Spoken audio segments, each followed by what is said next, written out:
லோக்சபா தேர்தல் தொடர்பாக ஆய்வுக்கு வந்துள்ள தலைமை தேர்தல் கமிஷனர் சம்பத்திடம் தமிழக அரசியல் கட்சியினர் பரஸ்பரம் பணப்பட்டுவாடா குறித்து கடுமையான புகார்களை தெரிவித்துள்ளனர்.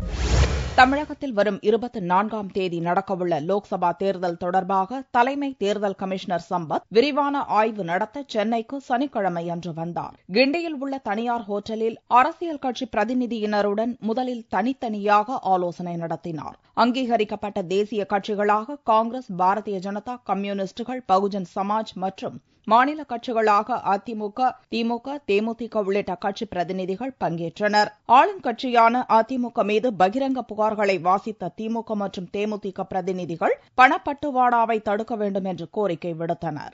ஆளுங்கட்சி அராஜக போக்குகளை குறித்து அதற்கான ஆதாரங்களை எடுத்துக் கொடுத்தோம். பணம் பட்டுவாடா நடந்து கொண்டிருக்கிறது, ஆளுங்கட்சியினர் செய்து கொண்டிருக்கிறார்கள் என்ற விவரங்களையும் அதற்கான தகவல்களையும் கொடுத்தோம். வேறு ஏதாவது தகவல் இருந்தாலும் உடனே சொல்ல சொன்னாங்க. தீவிரமாக மானிட்டர் பண்ணோன்னு சொன்னோம். இதுதான் நடந்தது. இன்னைக்கு பார்த்தீங்கன்னா காசை கொடுக்கறத கட்டைல் பண்ணுறதுக்கு போலீஸை வச்சு பல ஆக்ஷன்ஸ் எடுக்கணும்னு சொல்லி எங்கள் தரப்புலேருந்து நாங்கள் கொஞ்சம் சஜஷன்ஸ் கொடுத்துருக்கோம். அவருக்கு நாங்கள் ஏதாவது அது மாதிரி ஒரு சந்தர்ப்பத்தில் பிடிச்சு கொடுத்தா கேண்டிடேட்டை டிபார் பண்ணுவீங்களா, டிஸ்குவாலிஃபை பண்ணுவீங்களான்னு கேட்டோம். கண்டிப்பாக தமிழ்நாட்டில் ஸ்ட்ரிக்ட் ரூல்ஸ் எல்லாம் கொஞ்சம் இம்ப்ளிமெண்ட் பண்ணி அடுத்த 12 நாள் கொஞ்சம் ஆக்ஷன்ஸ் எல்லாம் நாங்கள் எடுப்போம்னு சொல்லி எங்களுக்கு ஒரு கமிட்மெண்ட்டை கொடுத்துருக்காரு.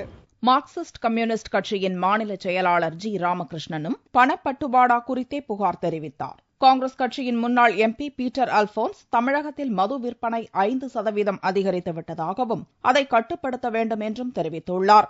அதிமுக சார்பில் எம்பி மைத்ரேயன், துணை சபாநாயகர் பொள்ளாச்சி ஜெயராமன் ஆகியோர் கலந்து கொண்டு வேட்பாளர் செலவினம் குறித்த விதிமுறையை தளர்த்த கோரிக்கை விடுத்தனர். ஆனாலும் அதிமுக தரப்பினர் பத்திரிகையாளர்களை சந்திக்காமல் சென்றனர். இதைத் தொடர்ந்து மாவட்ட கலெக்டர்கள், மாவட்ட தேர்தல் பார்வையாளர்கள் மற்றும் அதிகாரிகள் உள்ளிட்ட தேர்தல் பணி அலுவலர்களுடன் தலைமை தேர்தல் கமிஷனர் ஆலோசனை நடத்தினார். பிற்பகலில் தமிழக தலைமைச் செயலாளர், அரசு உயரதிகாரிகள், டிஜிபி உள்ளிட்ட போலீஸ் உயரதிகாரிகளுடனும் ஆலோசனை நடந்தது. தமிழகத்தில் குறிப்பாக பண விநியோகத்தை தடுப்பது, வாக்காளர்களுக்கு உரிய பாதுகாப்பு அளிப்பது தொடர்பாக இக்கூட்டத்தில் விரிவான ஆலோசனை நடத்தப்பட்டுள்ளது.